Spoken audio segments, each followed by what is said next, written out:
Okay, welcome back. This is our second video now, and we're going to continue covering the New World.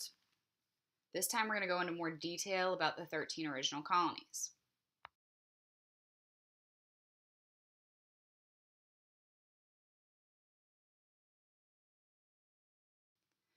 Okay, now on this slide, you can go ahead and pause the video in a minute, but what you're going to do is you're going to use the map pictured on this slide in order to label the one in your notes, and then once you've labeled, I want you to choose 3 different colors to shade the New England, Middle, and Southern colonies, as well as filling in the key. Make sure you get that done. It will really, really help. Hint, hint.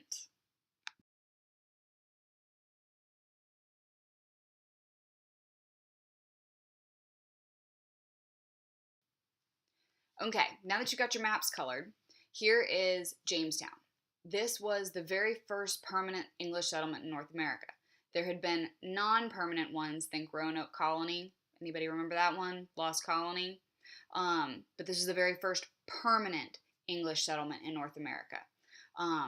It was established in 1607 by the Virginia Company of London. It was set up as a business venture.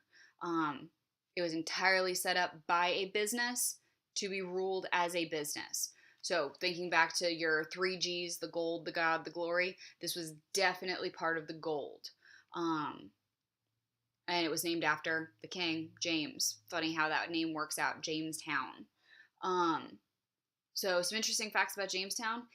It was set up 13 years before Plymouth, before Massachusetts. So even though everybody kind of grows up thinking that Massachusetts was the first colony, oh, no, actually it's Jamestown. It was the first permanent settlement. Now the Spanish had a couple of settlements before this, but this is the first English one, and it's not too far from us. It's only about 2.5, 3 hours by car. So it's actually very, very close to us.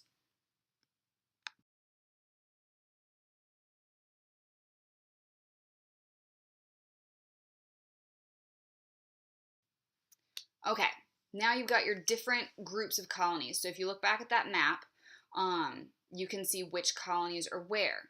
The northern colonies, those are Massachusetts, New Hampshire, Connecticut, Rhode Island. Think back, remember now, these are the original 13 colonies. So you don't have all of the state names that you have now, but all of those states were included in this territory. So the colonies were Massachusetts, New Hampshire, Connecticut, and Rhode Island. 4 colonies as part of the northern colonies. Now these colonies, they were settled in order to get away from religious persecution. So these people, they were settled by the Puritans, who wanted to create a new holy community in the New World. Back in England, they were persecuted for their religious beliefs, which means they were treated badly for their religious beliefs. So when they came to the New World, they wanted to create a new colony that was free for religious beliefs. They didn't have to worry about what they believed and who they believed it in front of. The Puritans were led by John Winthrop in order to set up this colony.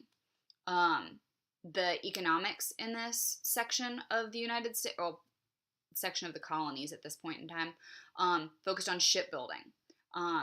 Think about it. It is a largely coastal area. And if you think about it, it's very rocky soil. It's cold a lot of the year. So farming is kind of out of the question, at least big scale farming. So what you've got is you've got shipbuilding based on a lot of the trees that were there. You've got a lot of fishing on the coast. Lumbering, so cutting down all that wood for the shipbuilding. You've got some small scale subsistence farming with some really like hardy crops that would last through those cold winters in the really rocky, rough soil. And then you've got manufacturing. So we were setting up manufacturing centers in the colonies, so not everything had to be shipped all the way back to Europe in order to get it made. Now, as for society, they formed a community covenant. So a covenant is a contract or an agreement, which was based on the idea of self-governance introduced by the Mayflower Compact. So think back. The Mayflower Compact was an agreement that said that people are allowed to govern themselves. They're allowed to choose their own governments, and they can choose how they want it to run. So within that, they decided to practice direct democracy. So that means you choose personally your leaders. Everybody votes. Everybody again gets to decide who your leaders are. Now, the way that they did those was through town meetings. That's how everybody got together, decided on issues. They were very intolerant of non-Puritan religions, which seems very, very hypocritical that they didn't want to be open to other religions, especially considering the way that they were treated in England. So the northern colonies were set up largely as a God venture, very religious based, very against other religions that weren't their own.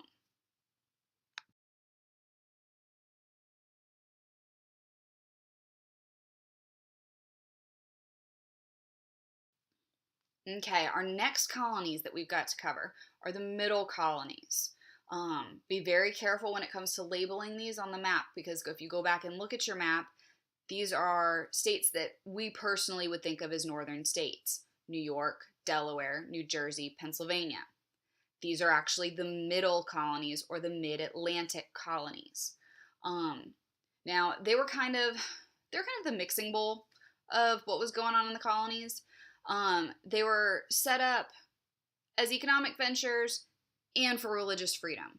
So there was a lot going on in these middle colonies, as opposed to the New England or northern colonies, where everything was largely based on God. Okay? So you have this area being settled by the English, the Dutch, and German-speaking immigrants. So 3 different groups, again, mixing bowl. They're looking for the religious freedom from their persecution in their home countries and economic opportunities. Now, for economics, this is also a coastal area. I mean, think about it, the whole East Coast is what we're talking about right now. Largely based on shipbuilding. Remember, we've got a lot of trees at this point in time. Nobody was here. Nobody had cut down the trees. So you got these trees.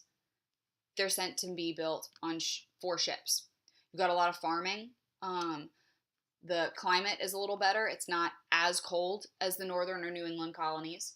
And lots of trading in this area. The cities like New York and Philadelphia grew up as seaports and commercial centers, and that's how they became so large and important to these colonies. They were very close to waterways, which helped A, with trading, and B, with building these ships. Now, this society, it was home to many different religious groups. So, as I said, mixing bowl again. You've got your Quakers in Pennsylvania. Good way to think of that is think about Quaker Oats, that cereal. It's got an image of a male Quaker on the front of it. It's named after this religious group. So they were in Pennsylvania, generally a peaceful group. Then in New York, you've got the Huguenots and the Jews. So they settled largely within New York, not really anywhere else. And then in New Jersey, you have Presbyterians, so another Christian group. So very, very varied, and lots of differences, but they all kind of got along together. It was just one big giant mixing bowl. Hey, we're here. We're willing to work with you if you're willing to work with us.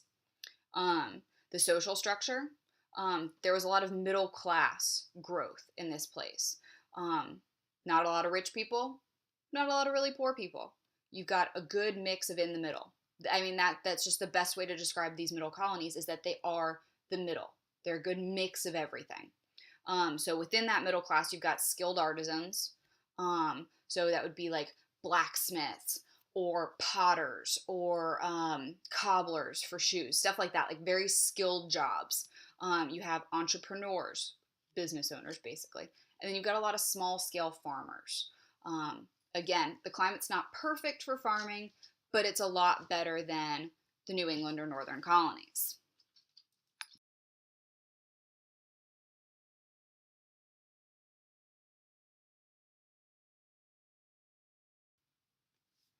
Okay, now you've got your southern colonies. You've got Virginia, Maryland, North Carolina, South Carolina, and Georgia. Now, I know you guys don't like to think of Virginia or Maryland as southern colonies, but guess what? They really were the southern colonies. And through most of the United States history, Virginia and Maryland were considered part of the South. So it's a good way to look at those. Now, the southern colonies, they weren't coming because of religious persecution. They were coming because of money. So they were that whole gold part of the three G's. So in the eastern part of these colonies, so closest to the ocean, it was based on large plantations that grew a lot of cash crops like tobacco, rice, indigo. Um, the whole goal was to make a lot of money on these big plantations. Think of like George Washington and Thomas Jefferson. They had these huge plantations. Guess what they were growing? Tobacco, rice, indigo, and other cash crops. Um, a name for a lot of the large landowners that lived and settled in eastern Virginia are the Cavaliers. A good way to remember that is University of Virginia. Their mascot is the Cavaliers. Um, so those were the large landowners in Virginia. Now, in the western part, so that's more like the Appalachian Mountains area, that was based on small scale subsistence farming. The earth got a little rockier, so it wasn't as nice for those cash crops. Um, Also, in the west, you have a lot of hunting and trading. So those are really important parts, but definitely your money makers are in the east. A lot of the poorer English immigrants settled to the western part of these southern colonies, again, towards the Appalachian Mountains.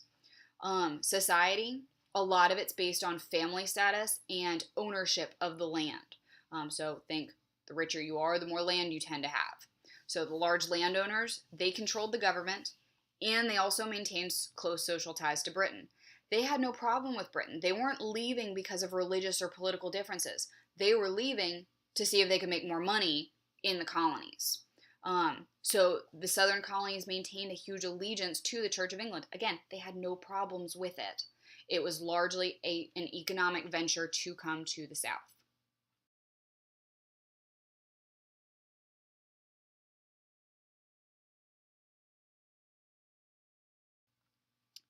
Okay, so triangular trade. I know you've heard this term before.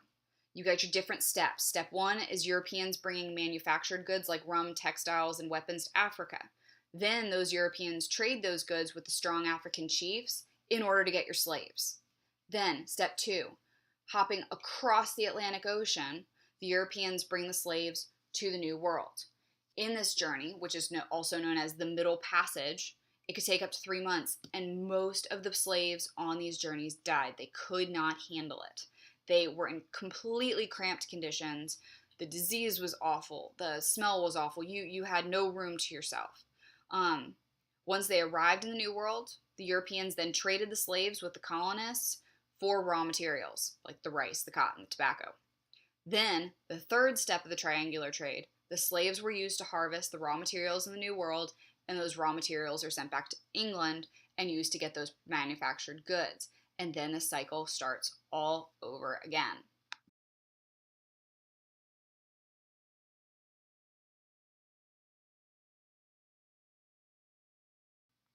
So, first you've got from Europe or England to Africa, bringing textiles, rum, and manufactured goods like weapons in order to trade for slaves.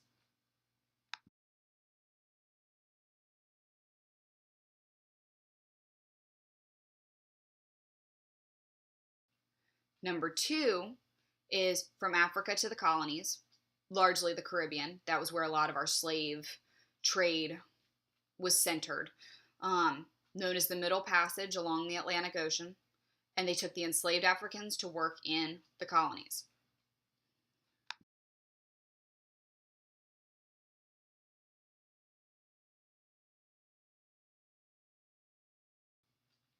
Then the third part of this is from the colonies back to Europe, where they brought sugar, tobacco, cotton, and then the process started again with the manufactured goods.